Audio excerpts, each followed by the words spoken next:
ሜሴጅ ልካችሁ ለጓደኞቻችሁ፣ ለቤተሰብ አባሎች፣ ለስራ ባልደረቦቻችሁ ወይም ለማንኛውም ሰው ሊሆን ይችላል። እነዛ ሰዎች መልእክቱን እንዳነበቡት አስተውለን ነገር ግን ምንም አይነት ምላሽ ሳታገኙ ቀርታችሁ ታውቃላችሁ?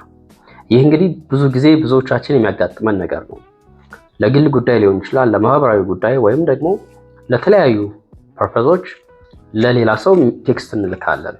ምናልባት አንዳንዶቻችን ወይም አብዛኞቻችን ደግሞ ያን ሜሴጅ ከላክን በኋላ ያ ሰው ያ ግለሰብ ያንን ሜሴጅ እንዳየው ከሞባይል ስልካችን ላይ እናስተውላለን። ነገር ግን ለረጅም ጊዜ ምንም አይነት ምላሽ ላናገኝ እንችላለን። እንደዚህ በሚፈጠርበት ጊዜ ቀድሞ ወደ አእምሯችሁ የሚመጣው ምንድን ነው?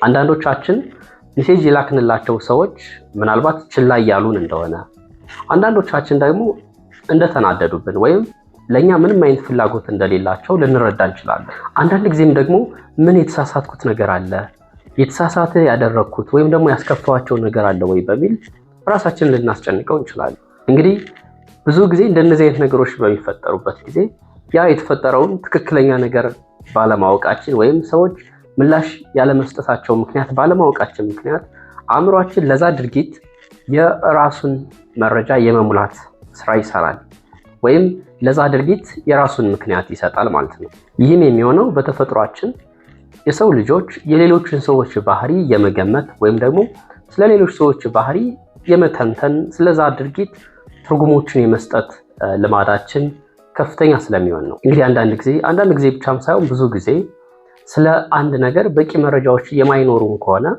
ስለዛ ሁኔታ የራሳችንን ትንታኔዎች፣ የራሳችንን ድምዳሜዎች እንሰጣለን።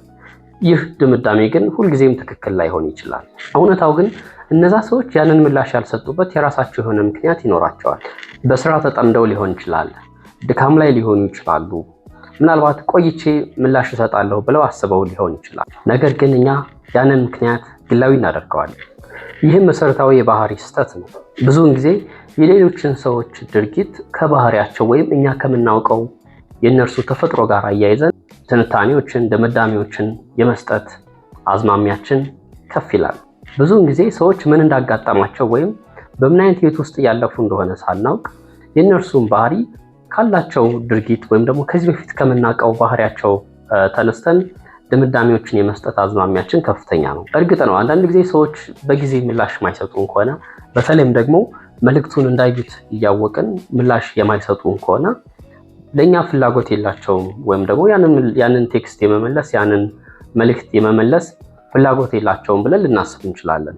ይህ ተፈጥሯዊ ነው። ነገር ግን ይህ ሰዎቹ ስለኛ ስላላቸው ፍላጎት ወይም ደግሞ ስለኛ ስላላቸው ምልከታ ከመናገር ይልቅ ሰዎቹ ምናልባት ያሉበትን ሁኔታ የመናገር እድሉም ደግሞ ከፍተኛ ነው።